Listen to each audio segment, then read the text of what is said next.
Okay, good morning or good afternoon, depending on where you are. Welcome to today's webinar in the AMATIC 2020 webinar series, Equity in the Classroom, Strategies for Reaching Every Student by Dr. Jenna P. Carpenter.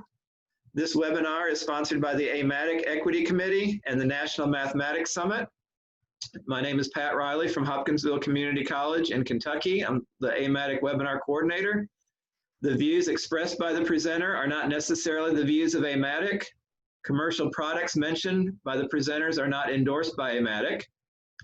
We would like to thank McGraw-Hill for sponsoring the 2020 AMATIC webinar series. And now I will stop sharing, Dr. Carpenter, so you can begin sharing your screen. And while she's doing that, just a reminder that we will be answering, you are free to type questions into the chat. Dr. Carpenter will respond at the end of the webinar. And I will turn this over to you. All right, great. So you can see my slides? Yes, we can. Great. Okay, again, my name is Dr. Jenna Carpenter. I'm Dean of Engineering at Campbell University in North Carolina. And we're going to talk about equity in math classroom strategies for reaching every student. So kind of a dual context setting, if you will, talk about a couple of stories of equity in mathematics, because I think they highlight a lot of the issues we have, and then look at what kinds of things can we do. Some of these are going to be things that we can do for individuals, and some of these are more systemic. So sort of starting off with a systemic view.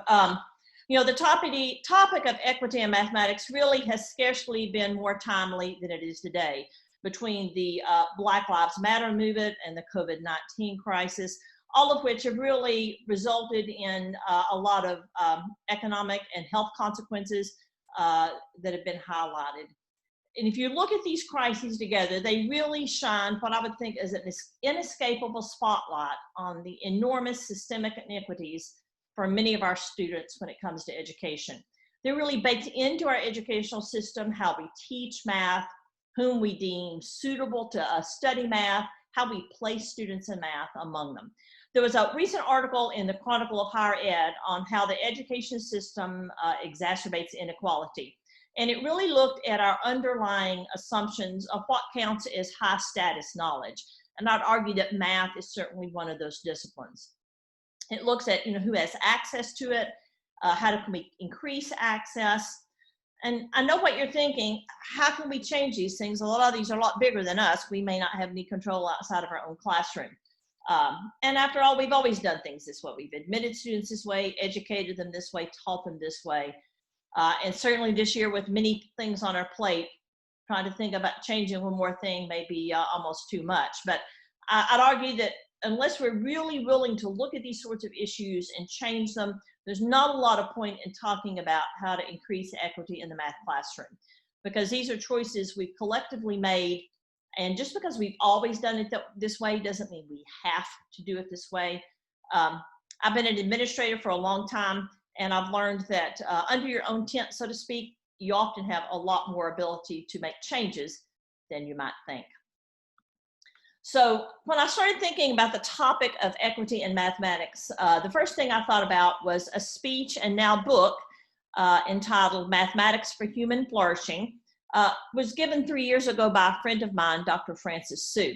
Francis is a past president of the Mathematical Association of America, or the MAA, and his speech was his closing address as MAA president. I remember talking with him a few days before he gave the speech, and he was nervous because it wasn't the standard type of speech that a society president gives before they step down. But he needn't have worried. His speech really hit a nerve with not only the math community, but the broader society as well. It soon was translated into a book, and that has now been translated into many other languages, and it continues to gain a lot of national attention. Francis, who's on the faculty at Harvey-Mudd College, was the first minority president of either the MAA or the AMS, the American Mathematical Society, and he's actually currently a vice president of the AMS. Of course, Francis is Asian, and he was adopted as an infant by a couple in rural South Texas. So as he notes, he grew up in a largely white and Hispanic community where he really didn't fit the mold, so to speak. He notes that few of his high school classmates went to college. But as the son of a professor, he did go to college. He went to the University of Texas, where he received his undergraduate degree in mathematics. He was accepted into Harvard for grad school, but again, he didn't quite fit the mold, and he really struggled his first semester. This time, it was because he didn't walk in the door of Harvard with a large number of graduate courses already under his belt like everybody else did. He recalls being blatantly told that he didn't belong in grad school at Harvard and that he should just quit. But thankfully, he didn't. Now, one reason that I thought of Francis's story is because in many ways it's similar to my own. Like Francis, I grew up in a small town, and I found myself poorly prepared for the calculus class that I landed in when I arrived on my college campus. I was valedictorian in my class. I took every math class my high school offered. It's just that all the math classes in high school weren't strong. Some of them were, but calculus wasn't even offered. Now, I was determined to make it in my college calculus class, but it took a tremendous amount of effort. I did make it. I made an A, but I will admit that there were topics in trig and algebra that I didn't see until I taught those courses myself. Now, I started out my undergraduate degree as an engineering major, but I switched my freshman year to engineering, from engineering to math. I was successful academically, but it was the early 80s. I didn't fit the mold in engineering. The weed out culture was firmly in place. No one in engineering really paid any attention to me or encouraged me, but in the math department, they did. They knew who I was, they were encouraging. They even offered me a full tuition scholarship to switch my major at the end of my freshman year. I'm the child of Depression-era parents. I knew they were sacrificing a lot to be able to afford to send me to college, so I changed my major. After undergrad, I went to grad school at a large Auburn institution, and like Francis, my undergraduate degree really didn't prepare me for graduate study in pure math. So once again, that first semester of grad school, I found myself struggling, at least partially because I was placed in the second half of a graduate course when I hadn't had the first half of the course or even an undergraduate course in that area. But I worked incredibly hard and I made it. I made all A's, but grad school was not a pleasant place. I've always been a girly girl, and some, although certainly not all faculty, judged me by my cover, so to speak, assuming that, I couldn't be smart enough to make it. Never mind that I was one of only a few of a handful of students in the entire university with a lucrative new graduate fellowship, but I did make it. I made the top scores on my PhD exams and graduated with a 4.0 average. Now, I want to tell you these two similar stories, mine and Francis's, because they highlight many of the problems with the lack of equity in mathematics, as well as suggest some solutions for how we might restore equity in the math classroom, who we let in the door, who we teach, and how we teach it. One of the points that Francis makes about teaching math equitably, which is really the topic of his speech and book, comes from a quote by a common friend of ours, Dr. Bill Velez. Bill is an emeritus professor of mathematics at University of Arizona, a fellow of AAAS, and a respected longtime advocate for Hispanic students in mathematics. Francis quotes Bill as saying that we should admit students based on their ability, not on their background. Just stop and think about that for a minute. Ability and not background. And yet, our entire educational system does exactly the opposite. We tend to admit students who've enjoyed the privilege of better schools, more stable and supportive home environments, better socioeconomic backgrounds, niceties like maybe AP courses or tutors or summer math camps. But when we admit students based on background, we admit those who've had more opportunity to learn math. We aren't admitting those with the most math talent. You see, Francis and I both grew up in rural communities where there just weren't as many opportunities, mathematically speaking, as many of our collegiate peers enjoyed. The fact that we weren't as prepared in either undergrad or grad school as some of the people around us wasn't because we lacked ability, it was because we lacked opportunity.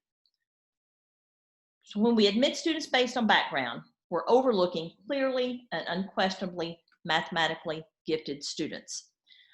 I want to share another example. Another friend of mine, Michael Dorff, current president of the MAA, and a professor at Brigham Young.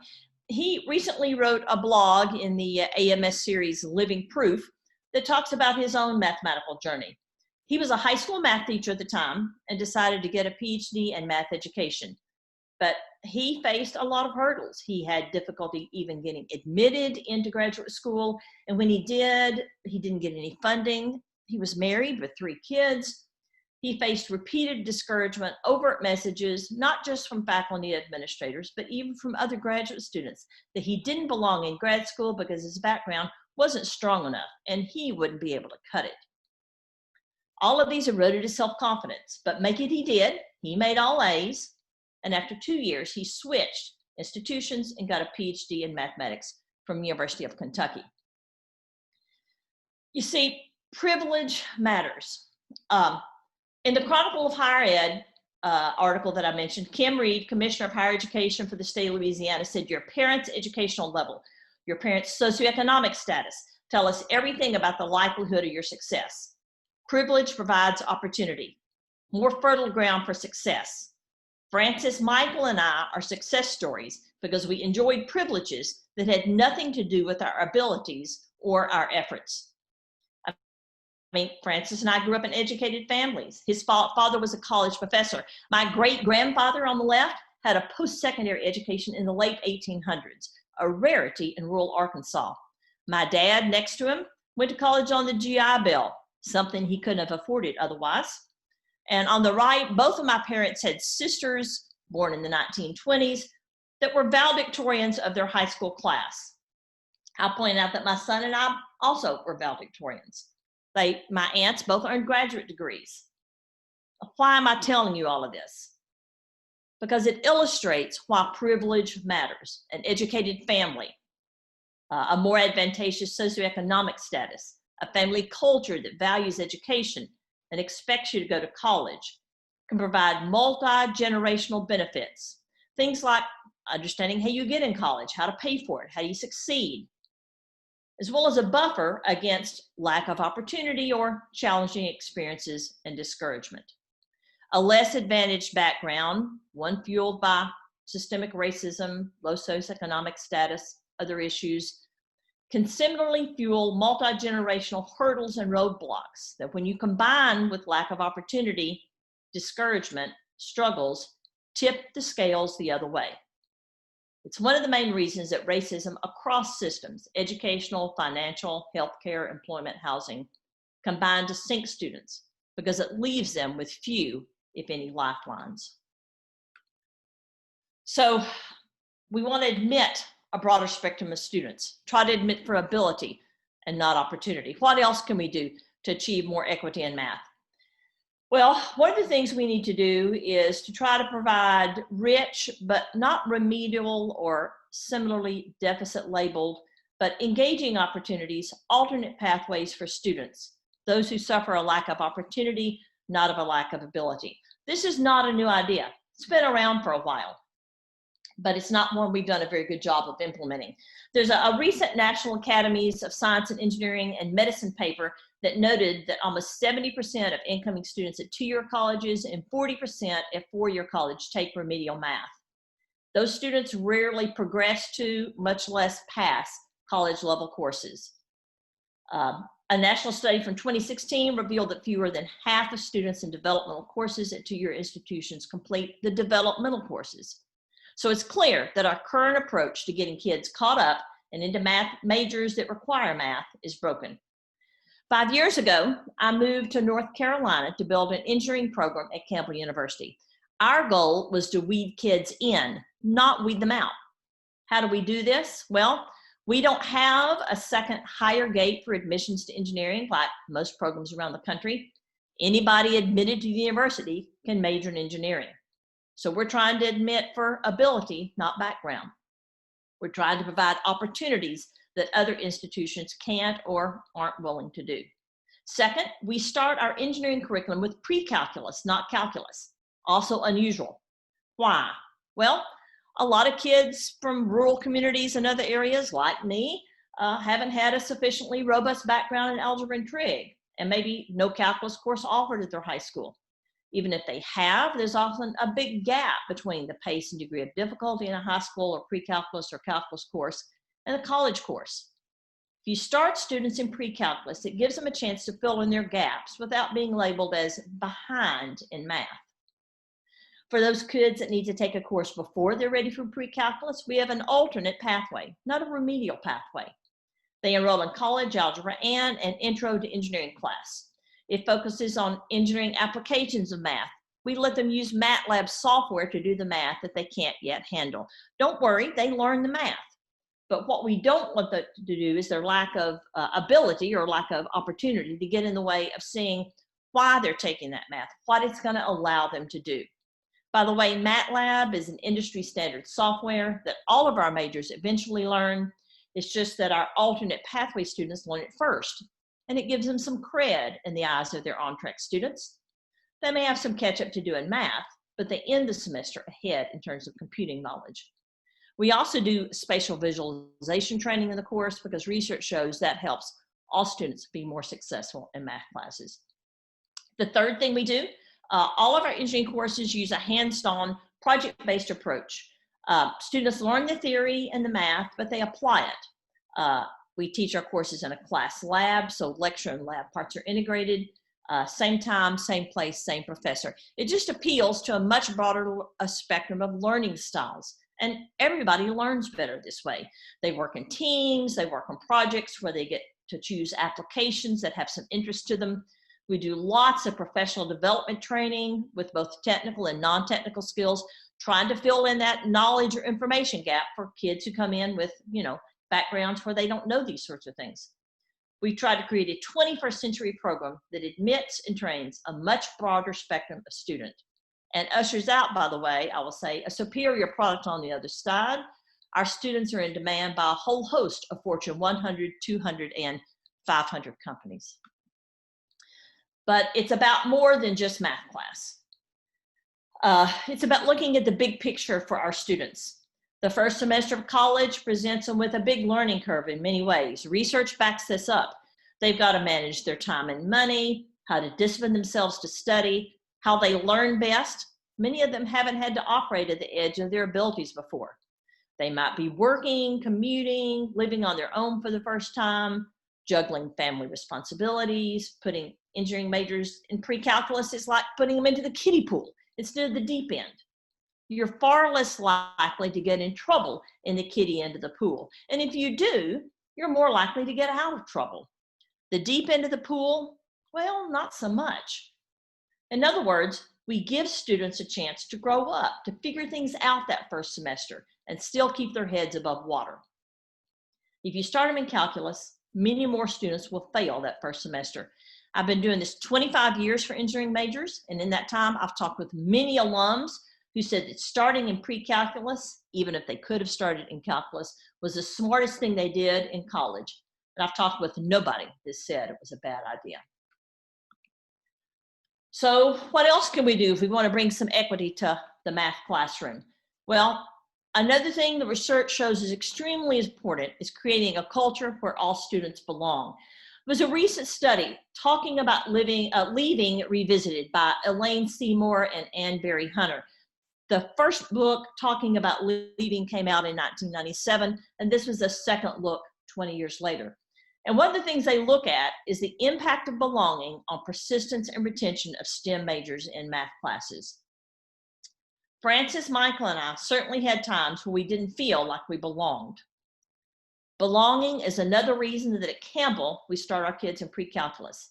It simply increases the number of students who feel like they belong, because it doubles the number of kids who start on track. Research shows that even if nothing else is different, that increases their likelihood of making it out of that course. Why? Well, because they feel like they're on track, like they belong. It's not a remedial course. Francis points out that at Harvey Mudd, the kids in honors calculus feel like they're poor math students because they aren't in honors calculus. You know, when you feel like you belong, like you're starting off on the right foot, when we effectively communicate that to students, they tend to believe it and they act on it. But to be honest, if we want to create a culture where students feel like they will belong, we have to examine our beliefs about who can do math, who has the ability to do math, because it matters enormously. Unfortunately, our unconscious or implicit biases undermine our efforts at every step. Our culture is rife with stereotypes that say things like girls can't do math, or minority students can't do math, or kids from low socioeconomic backgrounds or less educated or wealthy families can't do math. And these stereotypes fuel a ton of implicit or unconscious biases that we all carry with us. Research shows we've absorbed these biases as early as toddlerhood. It doesn't mean we're bad people or we're doing it intentionally. The biases come from our culture, not our personal identity. And because we aren't conscious of them, they're almost always opposite our intended values. But they're there nonetheless. And the fact that we don't realize that they're there, we're clueless to the influence they have on our decisions, our attitudes, our behaviors on a daily basis. It's what lets us, conclude that a girl or a minority student or a kid from a low socioeconomic background just doesn't have the ability in math. So we don't give them a chance. We might be unduly harsh on them, hush their questions, discourage them, grade their work more strictly, or even outright tell them they're not smart enough to make it. Francis, Michael, and I were all given these messages repeatedly. In his speech, Francis recalls a story of a brilliant student who received perfect marks in her grad school math course, her first semester, until the TA realized she was a girl. Then he started giving her much poorer grades with vague rationales for counting off points like, you need to show more work here. I specifically recall multiple times where I was brushed off or assumed to be unqualified or incapable because I'm a girl. Francis said that he himself benefited from the stereotypes that say that Asians are good at math, even though he struggled due to lack of preparation. Well, what else can we do to bring equity into math? Another thing that we really need to do is genuinely believe in our students and back up that belief with action. I'm probably preaching to the choir here, but Francis, Michael, and I all succeeded in part because somewhere along the way, there were faculty members who believed in us, who encouraged us, who mentored us.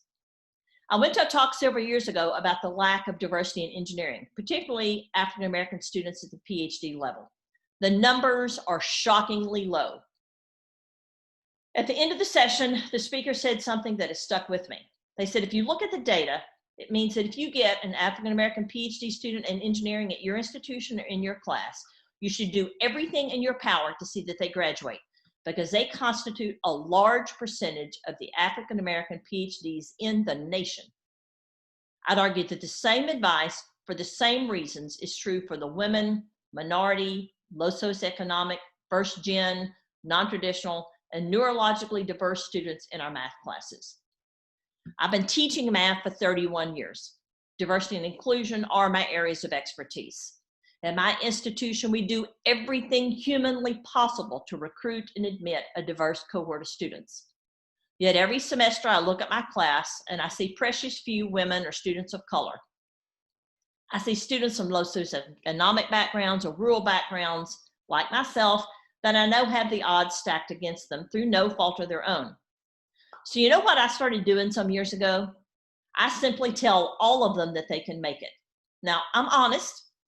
I tell them that they're going to have to work hard, especially if their background is weak or if they don't have good study habits or they've got to figure out how to manage their time or overcome a learning disability. But we talk about how to do that, practical steps they can take, resources on campus they can use, changes they can implement. I'm also there to help them. They can come see me every day, email me with homework questions 5 times a day if they want. I'll arrange to meet with them whenever they're free, if that means staying in late or coming in early. I hold multiple review sessions before exams, sessions to work on memorizing trig identities. In short, I do everything humanly possible to help them succeed. I wish I could tell you that they all make it, but you know that's not the case. Some don't listen to or follow my advice. Some are not willing or not able to or not mature enough to figure out how to discipline themselves or manage their time. Some have significant deficiencies in their background, even though their paper credentials say they belong in the class. I've got other students who are working and commuting. They've got spouses and kids.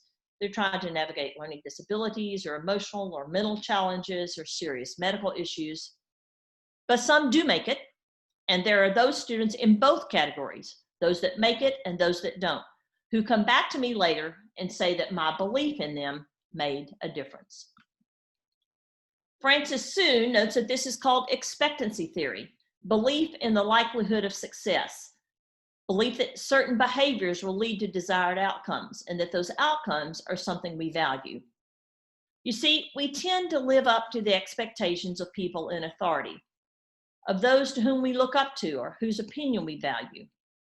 So when we believe in the likelihood of success of our students, when we expect them to succeed, when we help them identify behaviors and strategies that lead to success, and let them know that we're willing to work with them and for them to help them implement these strategies, well, it fuels their motivation and ability to succeed.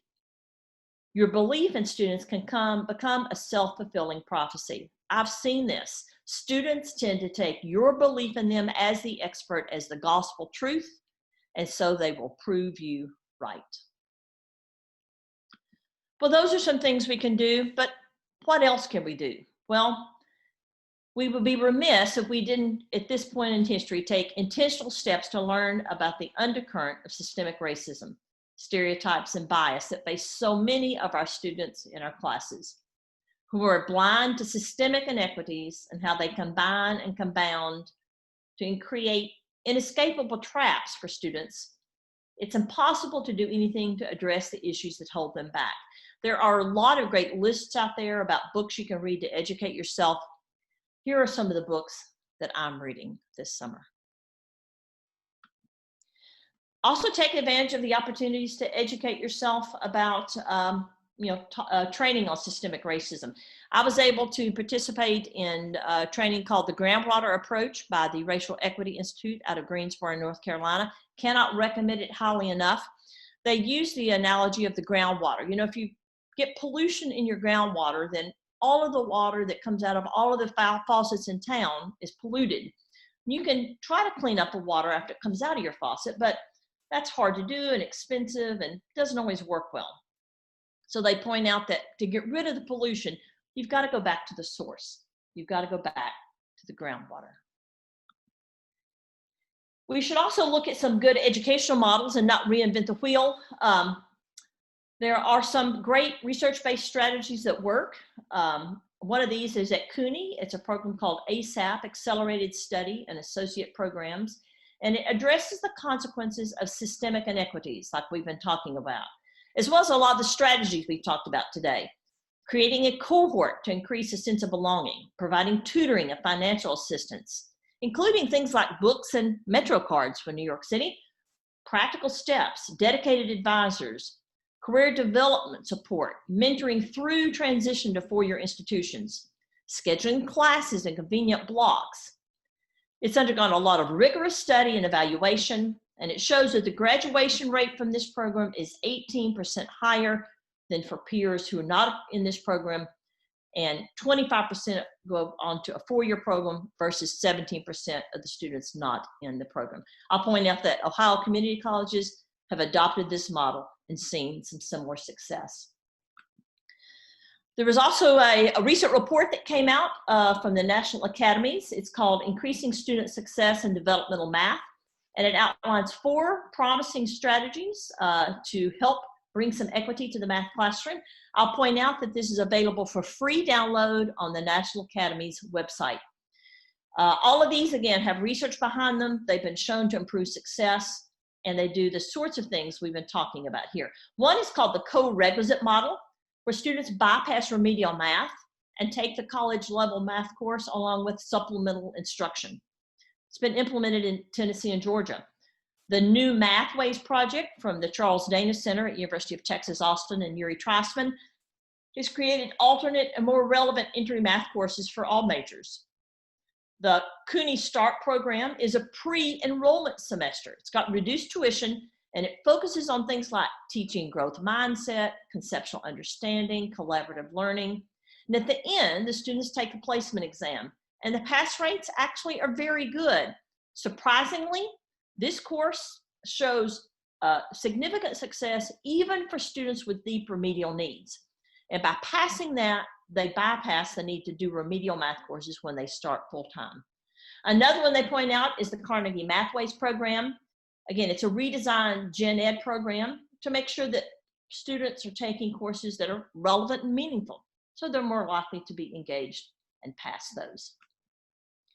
What else can we do? Well, there was a report that I mentioned earlier from the Chronicle of Higher Education that talked about promising approaches, funding and system redesign, things like partnerships between K-12 and higher ed, earning college credits in high school, something that has been shown to really increase the odds of students graduating from college, community partnerships, how our decisions about who belongs in math class, who deserves opportunities, often reduces equity of access. It looks at system redesign that challenges these assumptions and sorting mechanisms and how the classroom works. It looks at things like power. What are the codes of power? How do students gain access to these? The very systemic inequities we've been talking about since the beginning, the ones that disadvantage so many of the students we're trying to reach. So there you have it. I'd argue that if we want to address equity in mathematics, we need to do these 5 things. We need to admit students for ability, not background. So that means changing how you let kids in the door. It means building rich and engaging entry points and alternate pathways for students. Restructuring things so more students start on track so they can get their feet under them and succeed. Making sure they've got a chance to get caught up, that they get genuine cred. Help them catch a vision for the coursework so they can see that it's worth the effort. Because if you send them off to the other side of campus to get caught up, they will rarely, if ever, return. Looking for lots of ways to create a culture where students belong. Checking our implicit biases all the time because they're there under the surface all the time. Watching out for their pervasive and stubborn influence over our attitudes and actions. Believing in students and showing them that we do, making sure they know that we're in their corner. Research shows that oftentimes when students do make it in STEM, it's because there was a teacher that really connected with them, that they admired, that helped them see their potential. That really can take students a long way. And then lastly, educating ourselves about systemic racism, how it's built into our educational system, how it influences and disadvantages students for almost 2 decades before they show up on our doors. And looking out for those best practices, things that research shows us really do work to help students be successful and navigate around these issues. Because only then are we going to be able to bring meaningful equity to bear in mathematics, to those we admit, to those we value and support, to those we successfully educate, so that we can see real difference and diversity in the faces of those we let in the front door of mathematics, and a few years later, those we usher out triumphant in their graduation regalia on the other side. Thanks. Okay, thank you, Dr. Carpenter. Wonderful presentation. She will take some questions now. We had a couple that were asked throughout the webinar. The chat was quite festive for a while, and I think a lot of those questions may have got answered by other people. All right. But let me ask a couple. One question early on that several people responded that they were interested in, how would you assess ability without using the student's background? Yeah, so you're going to have to figure out where they are. Remember that kiddie pool versus the deep end, right? You don't want to throw kids in the deep end. That doesn't work well. But think about how you let students in. And because, looking at the list, some people are open admissions, some are not. I intentionally chose to do a more open admissions approach because I knew that I would be weeding out too many kids if I didn't. So, looking at how you admit students, when are they admitted to programs, how are they admitted? I try to get our hands on our students the very first minute they're on campus. I'm not sending them off somewhere else, right? I want my hands on them. I want them in our courses, even if they have to do some catch up, because that's how I'm going to build that sense of belonging and get them to stick with me. So looking at how you admit students, anything you can do to try to get them caught up. We're seriously looking at one of these models where we do some really serious tutoring alongside to try to get them caught up quickly so that they don't have to do as much remediation, just because that looks like that works pretty well. Okay.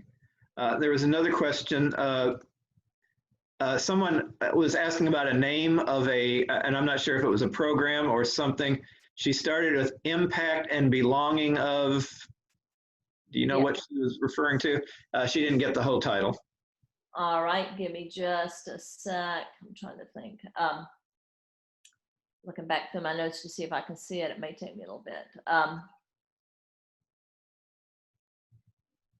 There's increased, it's because, I'm not sure if I can see it. There's the Cooney study. I think it was in the first half of the presentation. Okay. It's probably about a third of the way in. While we go on, and I will zoom back through my slides and see if I can find it. And if it's on the slides, we will be sending the slides out. Yeah. So and I've got links to everything. So everything I've referenced has got a link to it, so you could click on that and go directly to the spot. But I'll look it up. Okay. We just got another question about co-requisite model. What thoughts do you have about students who are not passing in a co-rec model, and are there any students that a co-rec setting might be hurting? So, it just depends. If you look at research about why students aren't successful, there's a whole host of things. If students come in the door with undiagnosed learning disabilities, reading issues, dyscalculia, dysgraphia, there's a whole host of those. Sometimes kids who come in at the really low level may have some of those issues. So, if you don't address those, it's really hard for students to make progress.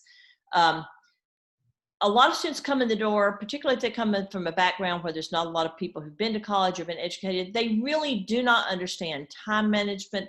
You can tell them to study, but they don't know specifically what to do. They don't know that means I need to reserve 2 hours today to sit down and do these homework problems. So, it may sound simple, but there's really basic sorts of things. So with a kind of a co-rec model that has a heavy tutoring or mentoring component, you really sit down with students and you really line out in very detail. Okay, what's on your plate? How are you going to study for that? Let's put that on your calendar. What does study mean? What actually are you going to do? What do you do if you have a question? So really going through a lot of those things that many of our students just walk in the door and don't know. You also can look at research. Even a lot of students aren't aware of the resources that are out there. They drop out because they don't know how to get help. Even when they do get help, they don't want to ask for it, right? They feel self-conscious about doing that. So anything you can do to normalize this. With some of our first year classes, we have a requirement that you must go to tutoring for 2 hours a week. So that gets rid of it. Everybody goes. So if you go, there's no, well, you're going because you couldn't do it. Everybody has to go. So think about ways to normalize the kinds of behavior. And that way it gets the onus off. The kid that doesn't need help, it's not going to hurt them. The kid that needs help, it will benefit. So that helps. Yeah. And again, lots of things contributing to it. The more you can figure out about why students are struggling, what kinds of things, but those are all, issues that are pretty common. Okay. I had a question about the chat transcript. The chat transcript won't be in the video recording, but I will save the written chat transcript and include that in what gets sent out. Okay, Dr. Carpenter, I looked at your college instead of your name. That's all right. What would you recommend for affecting change in our departments? So a department-wide change, so that when we work to convince students that they belong, we don't have to worry about them getting a different message in their next class. Yeah, so you need the hearts and minds of your faculty as well. Unfortunately, not everybody buys into that. I try to do some training with faculty. One of the things I always try to do, I shared my story here. I share my story with my students because I think it normalizes the experience, right? If I'm the dean and I have a PhD in math and I was struggling my first semester and felt lost, well, maybe it doesn't mean that you're not going to make it just because you're struggling, right? But, trying to to help them see students in a different light, can help. You're not going to get everybody on board. So pay attention who you assign to teach those classes as much as you possibly can, right? Because it makes a big difference. If students can get some support and get some success under them, they'll be a little more resilient down the way. So if they have somebody down the way who's not as good, if they've had some success behind them, if they've gotten through a class and done well, then they tend to believe more that it's the professor and maybe not them, right? And so, anything you can do to try to help form cohorts of students that study together, faculty that are pulling for them, those sorts of things help. We had some comments about co-requisite courses. It seems like around the country there's different philosophies. Some states and areas are fully into co-recs and others aren't.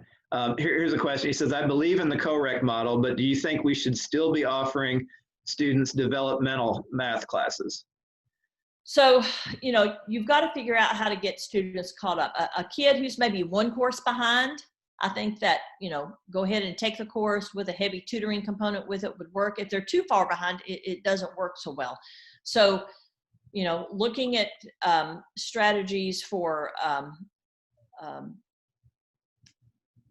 doing some of those early, the CUNY program that brought kids in early. I will say that we've struggled to get kids to come in the summertime. That's one strategy, to try to get them to come in the summertime for a shortened period of time, get that behind them, and that way they start out on track. So that's a strategy that works sometimes, but it can be hard to get students to do it. I would say with the online component, perhaps you might have more luck. It might be less expensive. They don't have to live on campus if you do it online. We've all now gained a lot of experience if they have, students have access to internet and a good computer. That might be a possibility to do, or a remote summer catch-up developmental course so they're not as far behind in the fall. Now, I know those are challenging. Any ways that you can get community college credits in the high school, if there are things like that that you can do, work with programs. We've worked before to offer one of our classes in the high school so students got credit there with our teacher teaching it. It's a double question. Can you talk about the needs and possibilities for faculty development, and what programs have you seen that seem to help with this? Yeah, so I've done an awful lot of faculty development. So you need to understand your audience. What are their roadblocks? If somebody doesn't agree with some of these things, then you kind of need to understand your rationale. You're probably not going to get 100% of the people, but if you look at research-based strategies and, stories are good, people connect emotionally with stories, you're going to get some converts, and at some point in time, you just kind of build the road around the rest of the folks. That's what I've done. Wish I had a magic wand, sorry. Okay, this one's kind of a long one. It says, you're suggesting a lot of modifications that add more responsibilities, more work, more time on campus, more semesters in school for students, such as a norm of taking pre-calc before going on to calc and requiring 2 hours of tutoring for every student. Don't these interventions add additional barriers and hoops that our students have to jump through? So for us, we start our curriculum out in pre-calculus, so it's not extra. Right? I'm the dean, so, I have the ability to do that. But thinking of building it in so it's not extra. For our students in engineering, they have to get professional development and things outside of class is required. So, the tutoring, don't view that as extra. They've got to do their math homework. They're going to spend far more than 2 hours on their math homework. So they should be doing the homework while they're there. So it's not extra. It just sort of replaces that. And we use our own students. Students need money. And so we train a lot of our own students to do an awful lot for us. Our upper level students, they serve as tutors, they serve as peer mentors, they work in our labs. And that's worked out great because if they're working on campus for us, they're going to make just as much as if they did an off-campus job. We're far more willing to work with them to help them be successful, right? We're not going to, if they need to move something, or we'll manage their work hours around their classes. So they tend to make the money they need. It's more supportive educationally of them. And students listen to other students better than they listen to us to begin with. If somebody said, I had Dr. Carpenter for that math class and I struggled, but here's what I learned. then that kind of informal information exchange can be valuable. So, think about it, and one way to think about it is the loss. When students don't make it, if you're teaching the same kid 3 times, boy, that takes a lot of time, right? And if somebody drops out, all the time and effort you worked on recruiting them is lost. They've incurred debt that they're not going to be able to pay off because they're not getting a college degree if they drop out. So if you think a little more broadly about that, one way enrollment challenges are going to be facing all of us because the number of kids in high school is plummeting, not because they're not going to high school, there's just fewer kids. And so, one way to look at maintaining your enrollment numbers is to increase retention, right? So if you get them there, try to keep them there, try to get them successful. Great question, though. Yeah, we still got more questions here. Right. And we have about another 10, 12 minutes or so. Do you have any specific policies or specific activities that you use in your classrooms that would help with this? So help with? The equity, closing the gap. Yeah, so I try to get students to work problems in class together. I'll lecture, but then we work on problems in class. One of the things I started doing a long time ago is when it comes time to memorize trig identities, I have a session in the evening and I bring a bunch of funny things like squishy balls and colored index cards. And we meet for about an hour and we work on memorizing trig identities because I realized a lot of kids haven't had to memorize stuff. They don't really know how they memorize. And so, I just stay late one evening and do a session and it makes a big difference. A lot of kids end up doing much, much better. So you'll try to see kind of what your weak spots, your issues are. I hold review sessions before the test. I do a review sheet that I give students before every test. I will give them an older exam. All of this helps kids that don't have a good feel for how school works and aren't good at judging whether they're prepared. Right? And all that's to increase equity. If they've got an old exam, then they get a feel for what that's like. What is it going to look like? What's expected of them? And, we can talk about that. They'll work problems. I'll work them for them. We'll talk about what the answers need to look like. And I give a review sheet a week ahead of time. And I specifically talk about the ways they need to study and the kinds of things they need to do with their time, how much time they need to study. So I just try to take things that I know are issues and build those in to the way I teach. And I even start off my class with telling my students, half of what you're learning in this class is content, the other half is skill sets. Half of what I'm teaching you is skill sets, and the skill sets are just as important as the content. Okay. And then there was a follow-up question to that. Can you address that for online as well? So yeah, so we're all kind of learning online. Last spring, when I had to pivot, and then this fall for my class, I am going to do synchronous. I figure if I do asynchronous, they're not going to do as well. All of our students do have a laptop because we issue them one, so they've got a good laptop, and they should be on campus. We are planning, even though we're doing it remote, they should be on campus, or ability to be on campus, so that addresses internet access. But we're doing it synchronously because it will keep them on task better. They'll show up better. I've got discussion boards, which I used in the spring. I've done minute papers a long time, but the discussion boards worked better online. And it's just a bunch of kind of a quiz. And they've got to answer those questions by 5 p.m. They've got to comment on 2 other kids' questions. And so it gives me a much better feel really quickly about what they grasped and didn't grasp. I can see from their answers. I still do the review sessions. In fact, I hold online office hours with a blackboard, with a whiteboard, so we can work problems.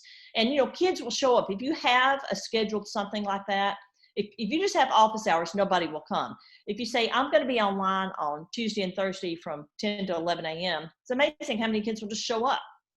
So those sorts of things with online groups tend to work better. And like I said, I still do my review sessions.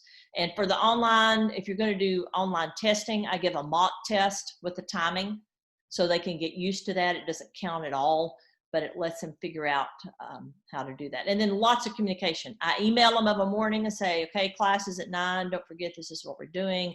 I email them after class and say, don't forget, you got the discussion board. You got to do this by 5. Communication helps a lot with online students.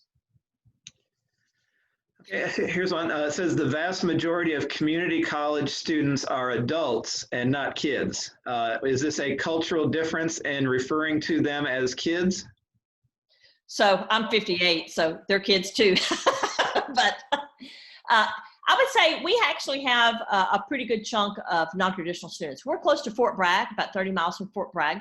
So we have a large population of veterans or kids of veterans. So, you know, we get lots of veterans or spouses of veterans or just, you know, other non-traditional students.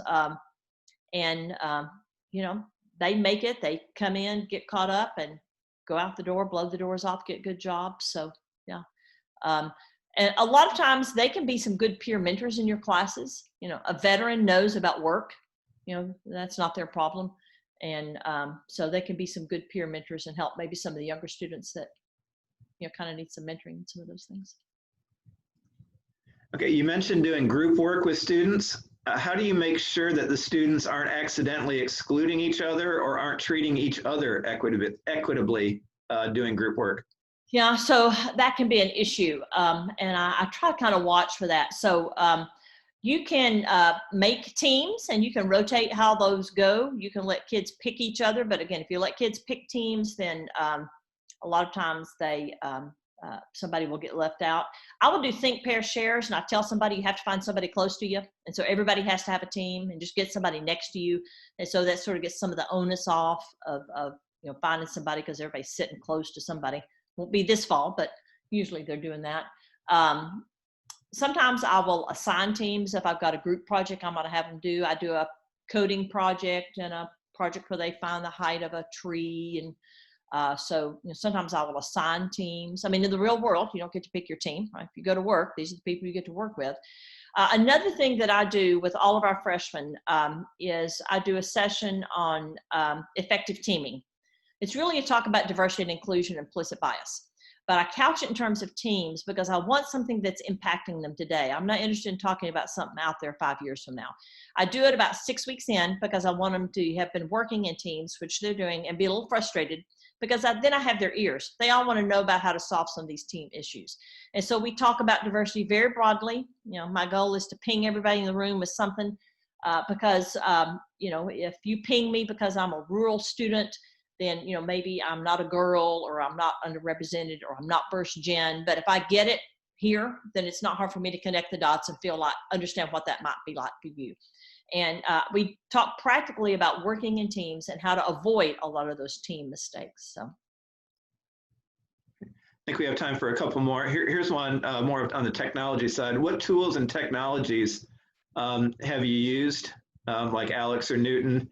And does that seem to help? Do you have any suggestions about how to use those to help close the gap? Now, I've been a long-time user and fan of Alex. So we did Alex, started out using it some years ago, probably 10 years ago, maybe more. And if students will do what I ask, which is 3 hours a week and about 12 topics a week, it makes a 1 or 2 letter grade difference in their math grade. And 2 years later, when they're taking differential equations, it doubles their odds of getting out of that math class with a C or higher, which is what they have to have. So huge fan of Alex. You got to get them to do it. But, you know, it fills in the background. Everybody has holes. So it's just one of my requirements, about half a letter grade. So it's kind of hard to blow it off. And they get partial credit. So 3 hours, which is about 30 minutes a day. It's not massive, but, you know, they spend that much time on YouTube or TikTok or something. So a big fan of doing that. Online homework, I've gotten where I use. I like the fact that they can email me from inside their homework problem, and I'm on email 18 hours a day. So I will answer them right back. So those are the sorts of things that we've done. We also do, not in my class, but in a companion class, I take spatial visualization training. If you've never done it, I'd highly recommend it. Cheryl Sorby from Michigan Tech. I think Cheryl's at Michigan Tech. She might be at Cincinnati now.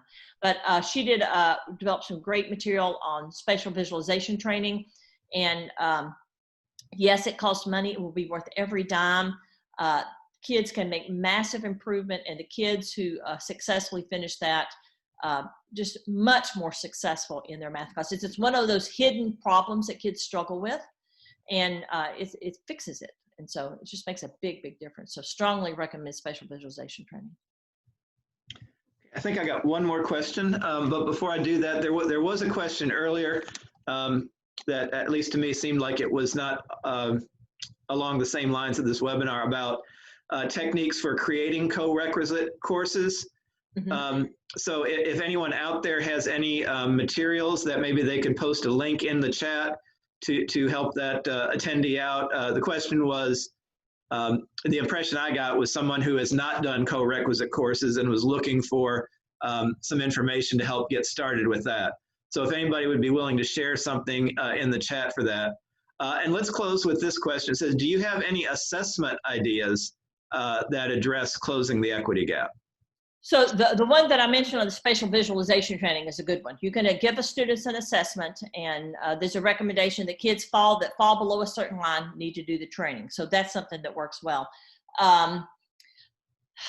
You know, there are a variety of tools out there. One of the things that we're looking at is how to do a better job of assessing the range of issues that kids walk in the door with. I can't make them all go get tested by the Disability Services Office, even though I know a lot of them have issues maybe that are not diagnosed. But what kinds of things can we do? So we're looking at that. Don't have a whole lot right now. I'm a big believer in minute papers. I also like think, pair, shares. I use the GIF technique. Those are all things I use to help me grasp whether or not students are understanding the content that that they're doing. But those are just some choices. But. Okay, I think we're nearly out of time. Thank you all for attending today. And by way of the chat window, if you could give Dr. Carpenter a show of your gratitude, and thanks for doing a wonderful session, good discussion. For those who are not AMATIC members, if you would like to join, please consider joining AMATIC. We would love to have you as a member. We are on Facebook, so facebook.com/AMATIC. We do have some conferences coming up. As far as I've heard, Spokane is still in the plans for later this year. Phoenix next year. We have more webinars and traveling workshops coming up. The fourth National Mathematics Summit will be in February 2021 in Las Vegas. Here's some information about that. And this will be shared with the email. The recordings of the session will be sent out soon to those who registered and posted on AMATIC about the same time. And for an evaluation of the webinar, here's the evaluation link and the QR code. For those that would like a certificate of attendance, please fill out the evaluation, because one of the questions asks for the information to send the certificate to. And I will put this link in the chat window. Okay. So once again, Dr. Carpenter, thank you so much for your expertise and your time today. Sure. Thank you all for attending. We have more webinars coming up in August, September, and beyond. So hopefully we'll see you at future webinars. All right. Take care. Thanks. Bye-bye. And I have just posted the evaluation link into the chat. Okay, and that concludes our webinar today. You got a lot of thanks. Well done. Thanks. All right. So good job. I'm going to go ahead and stop the recording here.